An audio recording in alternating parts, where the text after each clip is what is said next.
Kita jumpa lagi kali ni. Cuma kali ni aku tak sembang pasal vinyl, CD, kaset ataupun t-shirt yang berkaitan dengan muzik. Cuma aku nak tunjuk ataupun simple review tentang barang yang aku beli.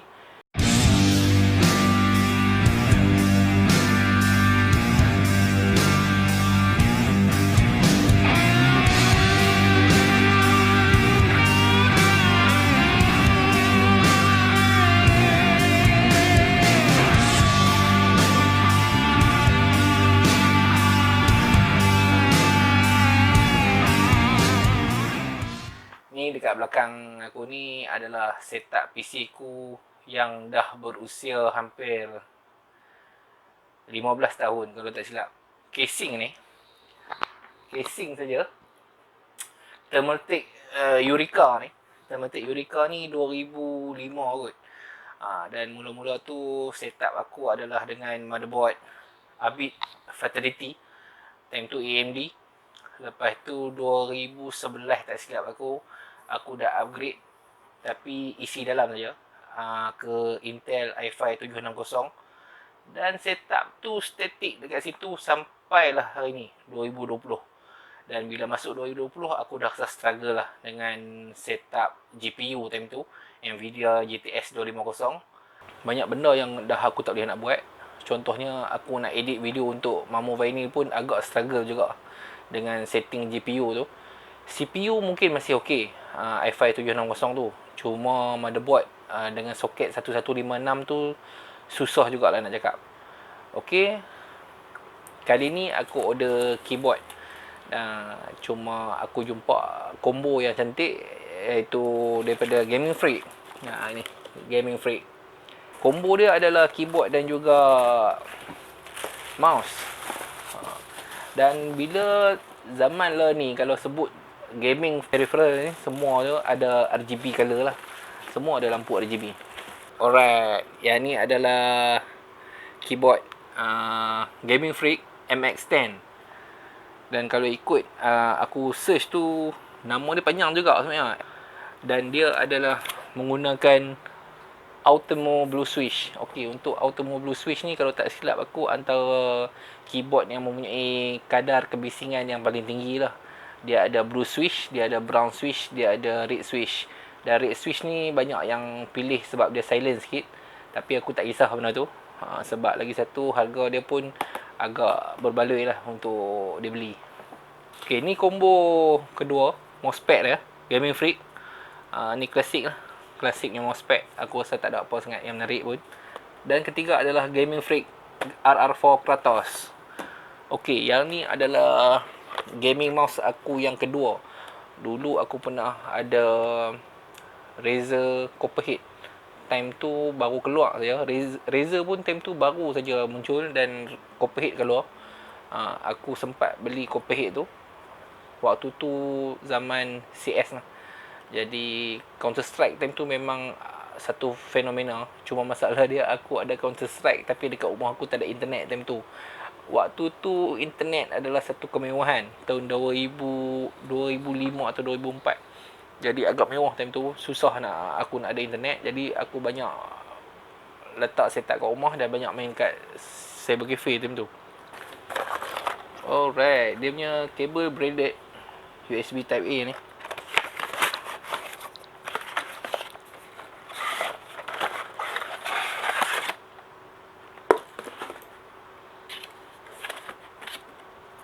Oh, boleh buka rupanya. Ya Allah. Okey. Aku tak sempat tengok muka kotak ni.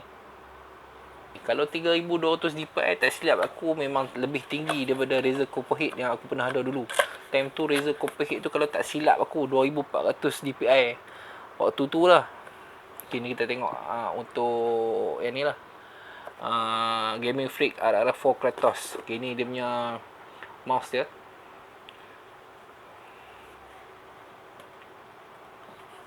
Okey, ni mousepad standard je, tak ada apa-apa yang menarik pun. Aku pernah ada yang lebih baik daripada ni, iaitu Steel Series. Yang ni pada aku biasalah, mungkin free kot. Terima kasih lah Gaming Freak. Alright, yang dinantikan, kita buka keyboard ni. Ni first time aku ada mechanical keyboard. dan full RGB pula tu. Gaming keyboard aku yang pertama dulu adalah Logitech G17 kalau tak silap aku.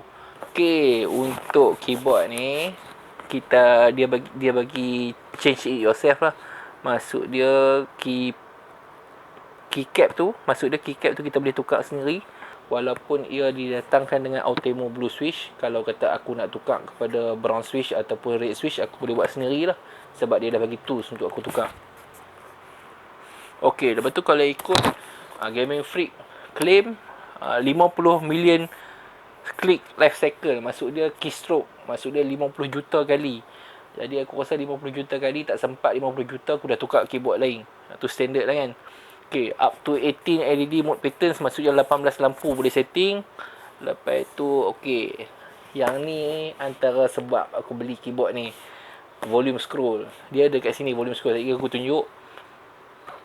Okay, dan dekat sini MX10 ni dia dah memang clear out spell kat sini dah menggunakan blue switch. Blue switch ni aku baca review memang antara keyboard yang paling bising bunyi dah. Nampak macam tak ada manual juga. Dan aku pun faham Gaming Freak ni antara bajet peripheral untuk gaming lah, jadi tak kisah. Okey, dalam memang kosong. Okey, dia bagi tools untuk ni lah. Tools ni untuk cabut blue switch tu nanti. Ni aku simpan dulu.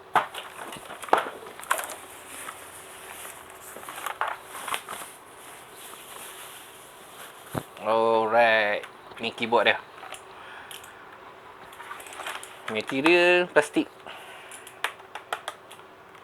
Okey, ni aku agak frust sebab kabel dia tak boleh nak cabut USB ni. Tapi tak apalah, tak ke mana pun. Nampak yang ni adalah volume scroller. Ni penting sebab aku adalah orang yang music guy. Maksud dia kalau kata aku buka desktop laptop mesti aku buka music. Jadi macam sekarang ni aku akan buka Spotify. Yang ni aku suspect adalah untuk control master volume lah. Okey, dah boleh dengar bunyi dia tu. Memang nasib lah kan. Okey, yang ni ada function key. Lagi aku tengok balik benda apa. Dan cerita dia manual memang tak bagi. Okey, ni menarik juga sebab dia punya leveler ni menggunakan getah kat ujung ni. Tapi kira untuk bajet keyboard, bajet gaming keyboard ni pada aku memang okey lah. Okey, ni dia punya belakang ni, depan.